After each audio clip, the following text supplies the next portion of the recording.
तो हेलो बच्चों, कैसे हैं आप लोग। उम्मीद करता हूँ आप बढ़िया होंगे। तो हम आज आए हैं आपके लिए माइंड मैप लेकर। लेकिन यदि आपने इस चैप्टर का यानी some basic concept of chemistry का वन शॉट नहीं देखा है तो जाकर उसे जरूर देखें ताकि आपको डिटेल में जो है कॉन्सेप्ट क्लियर हो जाए। अब बात करते हैं माइंड मैप की। माइंड मैप में देखिए हमने पूरे चैप्टर को एक जगह लाकर रख दिया है। अब सबसे पहले चैप्टर स्टार्ट होता है क्लासिफिकेशन से। क्लासिफिकेशन में दो बातें आती हैं। क्या बातें आती हैं? पहला, प्योर होगा या मिक्सचर होगा। यदि प्योर होगा तो वो एलिमेंट हो सकता है या कंपाउंड हो सकता है।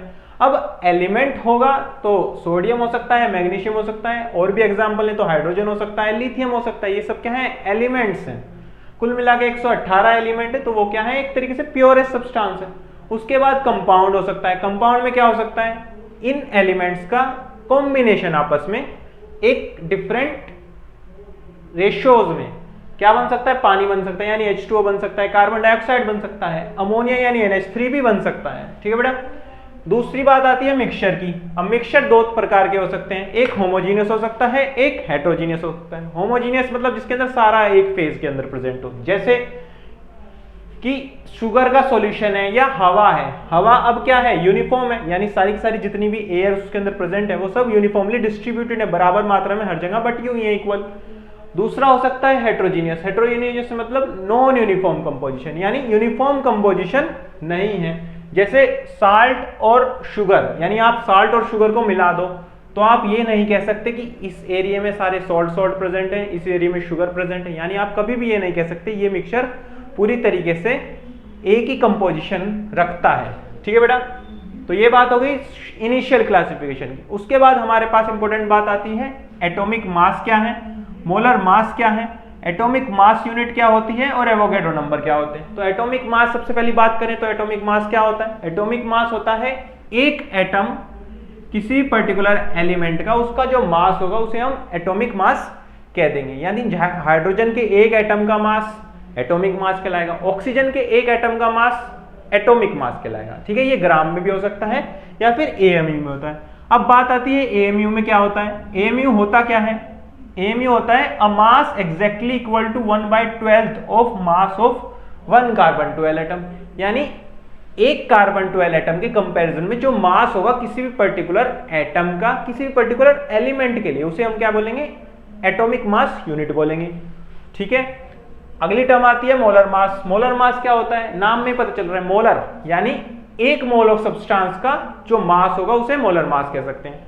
अब ये मोलर मास किसी पर्टिकुलर एटम का भी हो सकता है, यानी एक मोल ऑफ हाइड्रोजन के एटम का भी मोलर मास हो सकता है। और कभी यदि कोई मॉलिक्यूल बन जाए, जैसे CO2 बन जाए, NH3 बन जाए, H2O बन जाए, तो उनका भी जो मास होगा उसे भी हम molar mass of that particular molecule कह देंगे। जैसे 1 मोल ऑफ CO2 का जो मास हो जाएगा, मोलर मास, वो क्या हो जाएगा? 44 ग्राम पर मोल हो जाएगा। इस तरीके से आगे एवोगैड्रो नंबर आता है। एवोगैड्रो नंबर क्या होता है कि एक मोल के अंदर कितने नंबर ऑफ पार्टिकल्स प्रेजेंट हैं, यानी कितने पार्टिकल्स प्रेजेंट होते हैं? 6.022 × 10⁻23 एंटिटीज।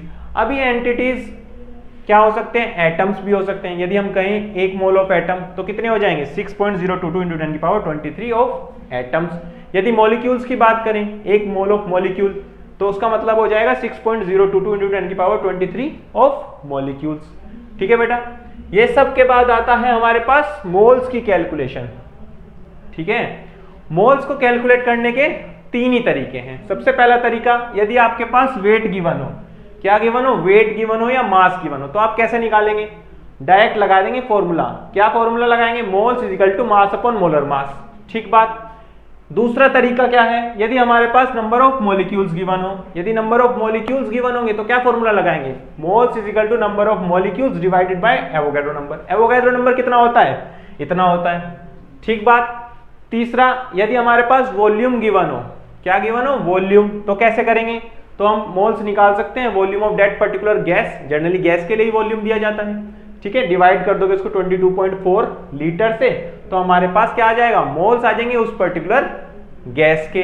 क्लियर है। इस तरीके से हम मोल्स को फाइंड कर सकते हैं। अब मोल्स को फाइंड करने के बाद हमारे बात आती है स्टोइचियोमेट्री और लिमिटिंग रिएजेंट। तो स्टोइचियोमेट्री तो सिंपल है कि कितने मोल से कितना बन रहा है कोई भी रिएक्शन के अंदर, लेकिन लिमिटिंग रिएजेंट क्या होता है?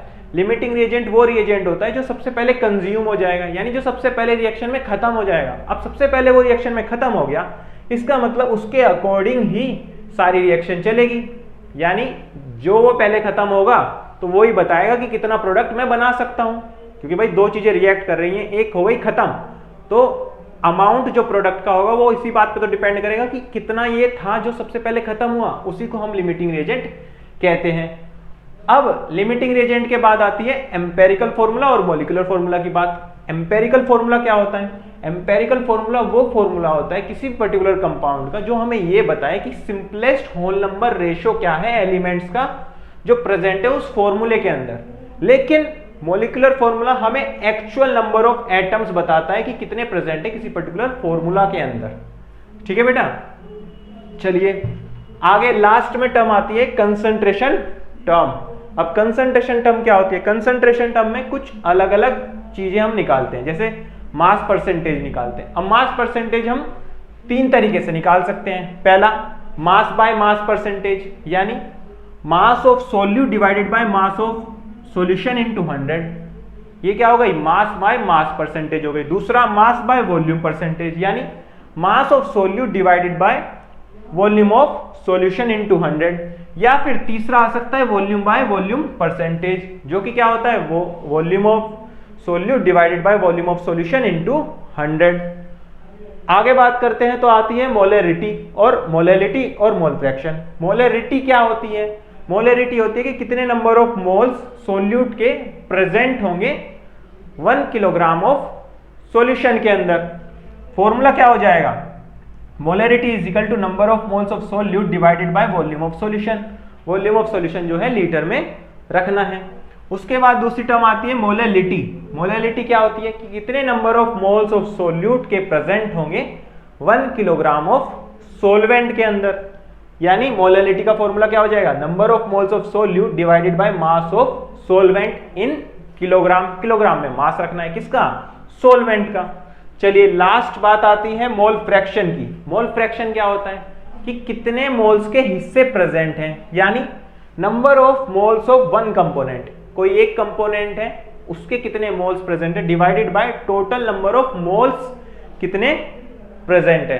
ठीक है बेटा, तो इस तरीके से ये जो पूरा चैप्टर है some basic concept of chemistry, उसके माइंड मैप में हम सब ने ये डिस्कस कर लिया कि क्या क्या इसके अंदर टर्म्स हैं और क्या क्या उनकी मतलब होता है और क्या क्या उनके फॉर्मूले हैं जो इस चैप्टर के अंदर हमको यूज करना है ताकि हम क्वेश्चंस को अच्छे से कर पाएं। ठीक है बेटा, चलिए मिलते हैं अगली वीडियो में, तब तक के लिए अपना ध्यान रखें और अच्छे से पढ़ते रहें। All the very best.